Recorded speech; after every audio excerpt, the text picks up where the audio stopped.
Muito bem, pessoal. Agora chegou a hora de você aprender como são os números cardinais na língua inglesa. Você vai ver que a lógica por trás da montagem dos números em inglês é muito simples e, inclusive, ela é muito semelhante ao que a gente faz no português. Então, os números, na realidade, são palavras. Você vai ter que memorizar os números, assim como você memoriza as outras palavras do vocabulário. Então, nessa aula aqui, eu não vou ficar te ensinando número. Eu não vou falar para você, one é um.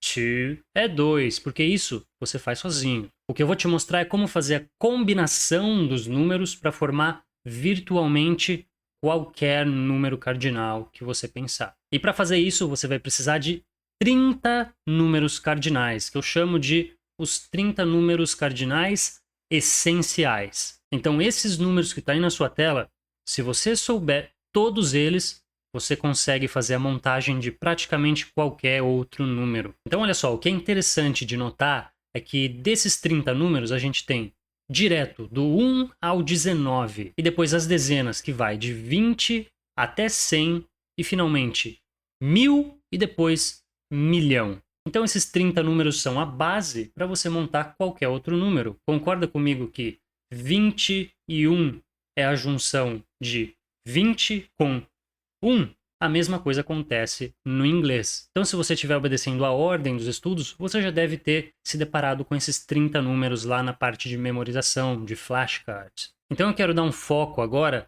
na pronúncia dos números que vão de 13 a 19 e depois de 30 a 90, porque são semelhantes de fato, porém não são iguais. E muita gente erra na pronúncia. Muita gente erra na pronúncia desses números. Então, olha só, vamos ver. Vamos ali pegar o 13 como exemplo, que é o primeiro desses números. Então, 13 em inglês é 13.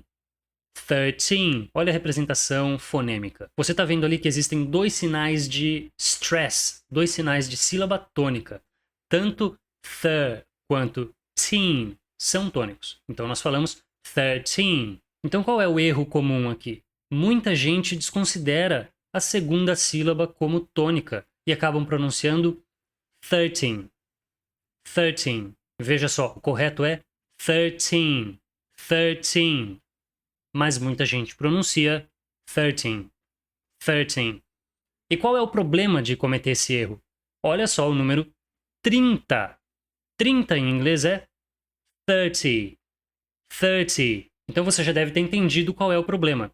Se eu pronuncio 13 como 13, sem considerar a segunda sílaba como tônica, fica muito semelhante a 30. É muito difícil de notar se eu estou falando 13 ou 30. Então, no número 30, a tônica está somente na primeira sílaba. 30. 30. Enquanto em 13, 13. Presta atenção e veja se você percebe a diferença. 13. 13. 30. 13. 30. 13, 30. Então, a mesma coisa acontece com 14 e 40, 15 e 50, 16 e 60, 17 e 70, 18 e 80, 19 e 90. Por isso que você precisa pronunciar esses números corretamente, para não haver ambiguidade. Por quê? 14 é 14, 40 é 40, 15, 50, 16, 60, 17, 70, 18, 80, 19, 90. E só lembrando aqui que você pode checar a representação fonêmica para ver a pronúncia correta desses 30 números lá no livro de vocabulário. Muito bem, tem só um outro número que não aparece entre os 30, porque ele não é usado para formar nenhum número, que é o zero. A gente usa o zero ali nos dígitos, porém nós não falamos, a gente não pronuncia o zero nos outros números. Então, zero em inglês tem algumas maneiras diferentes de se pronunciar. A mais comum delas e mais conhecida é zero. E outra maneira de se pronunciar o zero é O, O, O-H. Nós usamos O, especialmente quando você vai dar, por exemplo, o seu número de telefone. Você vai falar um código, uma senha. Nesses casos, a gente usa O. Você também pode usar zero, ou no caso, zero. Outro nome para o zero é nil. Essa é especialmente usada em placares, por exemplo, um placar de jogo. Quanto está o jogo? 2-0. 2-0. E finalmente, uma maneira mais incomum, que é not. not. Se escreve dessa maneira que você está vendo aí na tela. Dentre essas 4, definitivamente as duas mais comuns são 0 e O. Bom, então agora sabendo de tudo isso, a gente pode partir para como fazer as combinações de números na língua inglesa. Começando pelas dezenas, the tens. Então, para formar as dezenas que vão de 21 até 99, é muito simples e parece, inclusive, muito com o que a gente faz em português. Olha só, com o número 21, a gente tem o quê? 20 e 1. Então, sabendo que 20 é 20 em inglês e 1 é 1, em inglês, 21 vai ser 21. Qual é a diferença? Em inglês não existe o E, 20 e 1. Em inglês é direto, 21. E importante, ao escrever por extenso, você tem que usar o hífen. Sempre separa 21 com um hífen. A mesma regra vale até 99. Então, logicamente, os demais números vão ser 22, 23, até 29. Sabendo disso, como é que ficaria o número 87? Então, a gente tem 87. Muito simples. 87. 87. Então, a formação das dezenas não tem mistério nenhum. Vamos agora, então, para centenas. The hundreds. A lógica aqui é a seguinte. Se você tem o número 100, isso nada mais é do que 100. 100 ou 100. 100, porque a gente está falando do artigo indefinido que significa uma. Portanto, é possível dizer tanto 100 quanto 100. Então, logicamente, para eu formar o resto das centenas, basta que eu troque o primeiro dígito. 200, 300, até 900. Agora, se dentro da minha centena tiver uma dezena, como é que vai ficar? Por exemplo, o número 184. Esse número é o quê? 184. Então aqui a gente vai conectar 100 com 84, usando a conjunção e. And. 184. Vamos ver outro exemplo? 579. Mesma lógica, juntando 500 com 79, usando a conjunção and.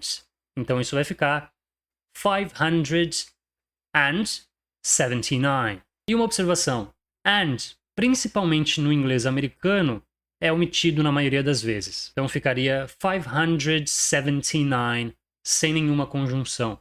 Mas as duas formas são corretas, tá?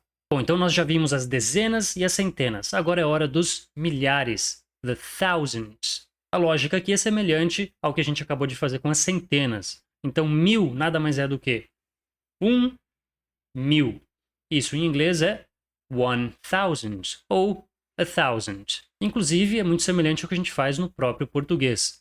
1000, 2000, 3000. Portanto, para eu falar o resto dos milhares, é a mesma coisa.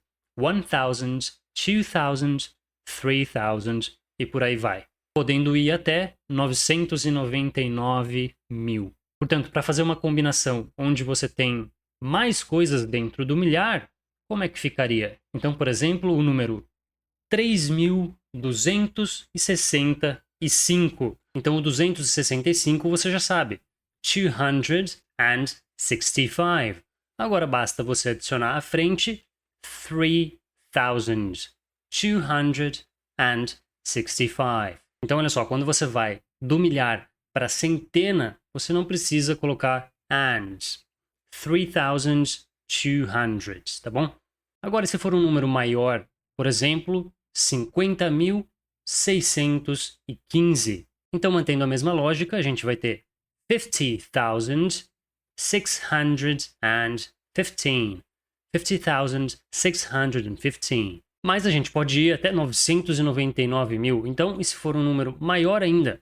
711.103. E olha só, agora você tem uma centena na casa do milhar. Então, você precisa dizer 711 mil.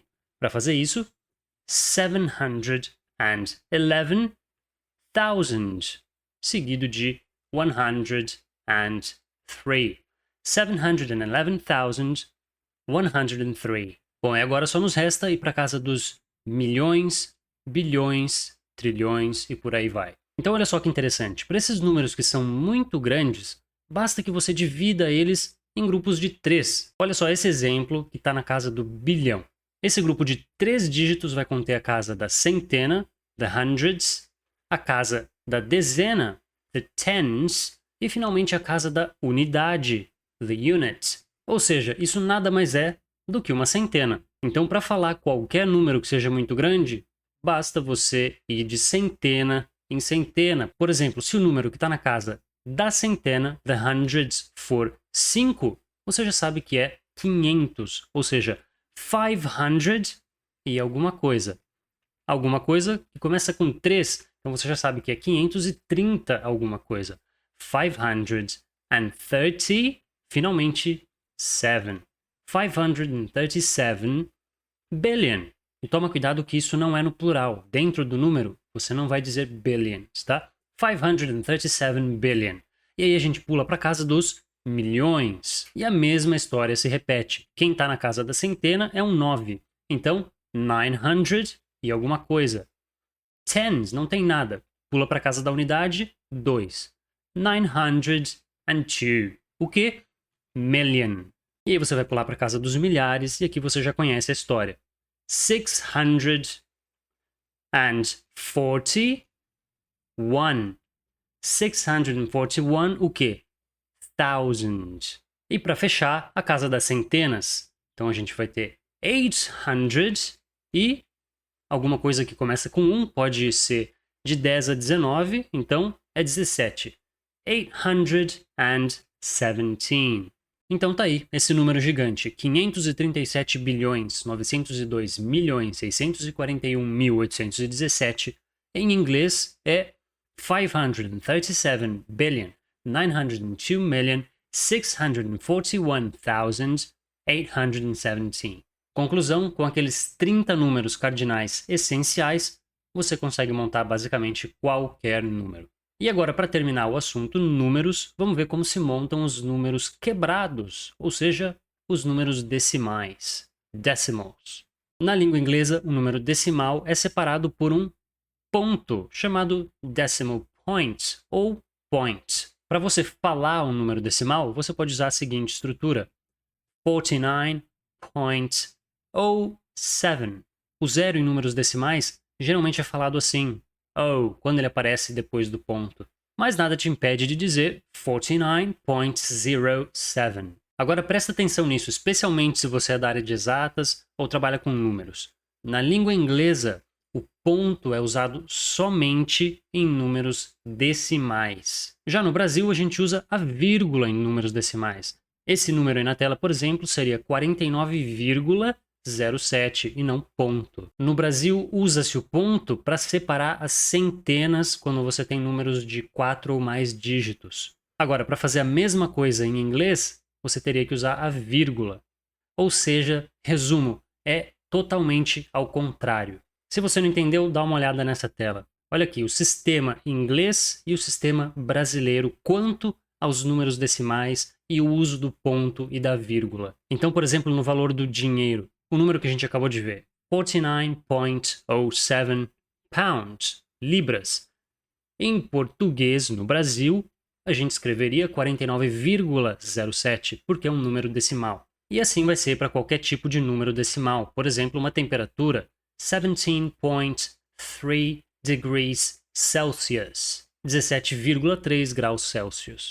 0.5, 0,5. Agora, se for o caso de um número de 4 ou mais dígitos, onde a gente separa o milhar da centena, vai ficar da seguinte maneira. No sistema inglês, usa-se a vírgula. Olha só, 5,314. 5.314. No sistema brasileiro, a gente utiliza o ponto para fazer essa divisão do milhar e da centena. Olha só como é que fica a million, ou 1 milhão. E finalmente, a gente pode ter tanto o ponto quanto a vírgula no mesmo número, se for um número decimal. Olha só, 1,352.74. 1352,74. Então, como você está vendo aí na sua tela, um é simplesmente o contrário do outro. Então, como eu disse, se você trabalha com números, especialmente usando softwares que estão em inglês, você tem que tomar um cuidado especial, porque se você digitar um número decimal utilizando uma vírgula, o software não vai entender que isso é um número decimal. Isso também serve para calculadora. Então, se você estiver usando uma que está no sistema inglês e você tiver, por exemplo, um número decimal, que é 1,050, no display da calculadora vai estar 1.050. Então, você pode confundir e achar que é 1050. Então, presta atenção nessas diferenças. E tendo dito isso, a gente termina a sessão de números. Lembrando que todas essas informações estão lá no livro principal. Se você tiver alguma dúvida, corre lá e dá uma olhada.